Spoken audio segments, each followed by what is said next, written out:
Hi guys! For today's video, maglalakad lang kami. Bakit? Joke lang. Ayan guys, for today's video kami ay maglalakad.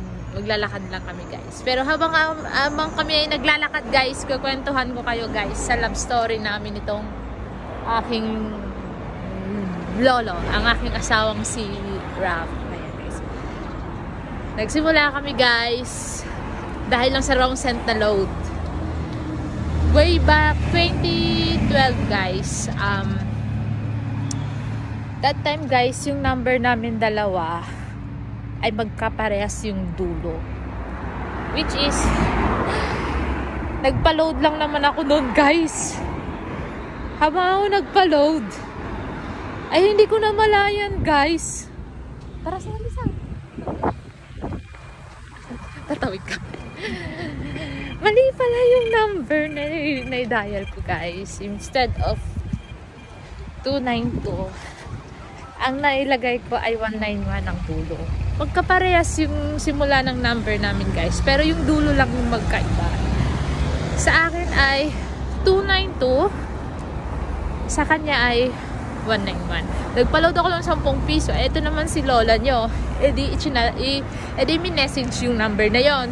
Sabi ko, pwede bang pakibalik ng 10 pisong load ko? Sabi niya, kinain na daw ng operator. Ininsist ko pa rin kahit 5 na load na lang ibalik mo. Sabi niya, wala na nga, kinain na nga ng operator. Ayun guys, yun ang way. Nagsimula yung kwan namin dalawa. Chat-chat na siya guys. Message na siya, ganyan. Tanong-tanong na siya sa akin, ganyan guys. At tapos dun guys, hinihingan yung number, yung Facebook account ko. Bigay bagong kwan pa lang yun ng Facebook noon. Ayun guys, binigay ko naman.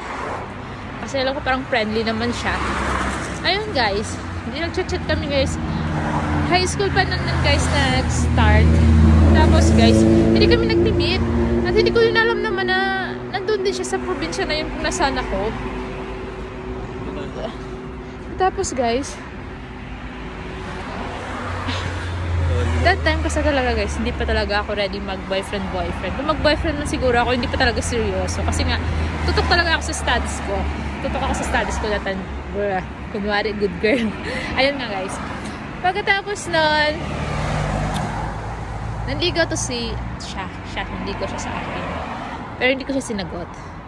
Ang ginawa ko guys, inano ko siya dun sa kaibigan ko. Inano ko siya dun sa tropa ko. Ayun, niligawan niya yung tropa ko. Kaso nga lang guys. Sinagot siya, pero saglit lang sila guys. Kasi may boyfriend din naman pala yun. Naghiwalay sila. Di ang galit niya naman sa akin guys. Bakit na siya binigay doon? May boyfriend pala yun. At tapos nun guys, isi-shorten natin yun. Niligaw siya sa akin ulit guys. At that time, nagkaroon din ako ng boyfriend guys. Pero, hindi lang siya boyfriend na seryoso guys. Yung boyfriend lang gusto naman. Sabi lang, may apple mo. Malakas pa boses ko. Hindi lang siya na ano guys. Yun. Pagkatapos ng guys, focus lang talaga ako sa pag-aaral ko na that time. Pero, naghiwalay din kami noon. Tapos nag-stop ako sa pag-aaral. Kasi nga nagkaroon ng problema sa pamilya ko. Ayun, pumunta ako ng Zamboanga. And then nag-work ako doon. Tapos ito naman siya guys. Kasi hindi pa talaga kami nag-meet. Since high school pa yun guys ha. Fourth year high school. Tapos nung nag-first year college na ganyan, hindi talaga kami nag-meet guys. Hindi. Hanggang sa third year college nung nakastop na ako. Yun nag-work ako, third year college ako. Tapos, hindi same yung university namin, sa private school siya kasi yayamanin. Ako naman sa public school kasi mahirap lang. Charot. Ayun na guys. At tapos nun guys, nag-work ako and then, time na yun ay same grade. Pumunta siya ng Zamboanga din guys. Pumunta siya doon.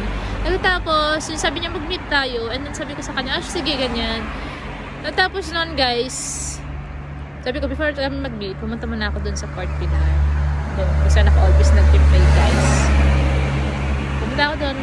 Tapos ko pumunta dun guys, yun, nakipag-meet ako sa kanya. Ito naman to siya guys, napaka-pigil talaga ito, napaka-ano dito. Kahit tahimik ito guys, napaka-ano niya. Napaka-wait niya, charot. Ayun guys, alam niyo ba guys, pinaikot-ikot niya ako sa paghahanap sa kanya. Kasi sabi niya sa akin, naka-black Naka-black t-shirt daw siya. Ako naman naka-brown t-shirt naman, v-neck, para sa yung ano namin. Tapos yun guys, yung lumot ko na, sa kakaikot-ikot, sa kakahanap sa kanya dun sa Plaza Pershing, sabi niya nandun daw siya. Eh, hindi wala naman siya doon. Umutot ka? ayun, may extra pang ano. Katapos nun guys, ang nangyari, ayun, sabi ko sa kanya, uuwi na lang ako. Sabi ko, uuwi na lang ako. Kasi, napagod na ako sa kakahanap sa kanya. Ako pa talaga, ha? Ako pa talaga. Kaya naman talaga. Ako talaga ang nag-ano. Gumagawa na. Nagkatapos nun, guys. Ayun. Siya sandali. Ayun. Nakita niya na pala ako, pero hindi siya lumapit. Ayun.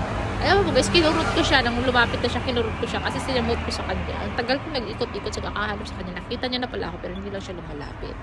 Ayun guys, nanood kami ng sine. Ang alam niyo ba guys, ang pinanood namin? Yung kanina Daniel Padilla at Catherine, yung pagpag, yung horror na yun. Alala ko pa yun.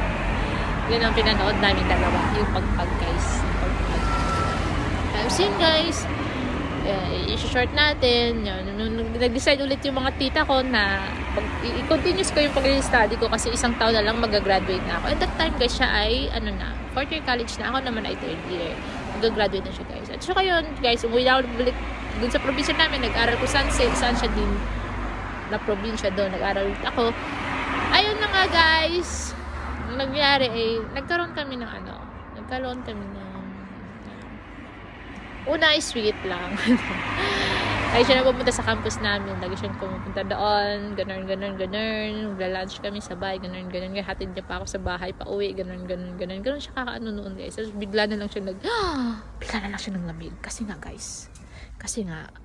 Nakipagbalikan siya dun sa ex niya na nurse. Dun sa same university din. Nakipagbalikan siya dun guys. Kaya yun, bigla siya ng lamig sa akin. Ano yun guys, i-short natin guys. Yun. Hanggang sa naghiwalay kami guys. Tapos ito siya guys, nag-graduate. Hindi na kami talaga nagkikita guys yun. In short, hindi na kami nagkikita ulit. Tapos dun guys, ayun na nga, ano na siya. Tapos, babalikan naman natin guys hanggang sa nakagraduate siya. Tapos, yun, wala na talaga ng ano. Ako naman to si tanga-tanga guys. Lagi naghanap ng kontak para makausap siya. Ganun ako katanga talaga dito sa kanya. Alam ko ng kontak para makausap siya. Pag-ayos, ganun. Tapos wala talaga guys. Wala, ignore niya ako kasi baka nandyan na. Baleta sa. Nasasakay na kami sa bus guys. Mamaya ako i-continue sa inyo yung marites ko. Regarding sa aming love story. Charot. Paano nagsimula. Sakay muna kami ng bus. Guys, muna kami. So, i-continue natin guys. Saan ba ako? Nakalimutan ko na. Ayun guys. Hanggang sa nakapag-graduate na din ako. Tapos pumunta na naman ako sa Zamboanga guys. Kung saan nandoon siya. Pumunta din ako doon. Pagkatapos, ito naman siya. Pinauwi na sa Batangas. Kasi taga Batangas talaga to siya guys. Yung tatay niya lang talaga yung taga doon. Pinauwi na siya doon sa Batangas. Ayun. Ano yun si ate girl mo? Hindi siya na-apo. Hindi kami nakapag-apo. Pero ako sa kanya. Tapos na guys, lost yung communication namin ng ilang tapos ayun, tapos nagkaroon na naman ulit kami ng communication. I-shortcut na natin guys.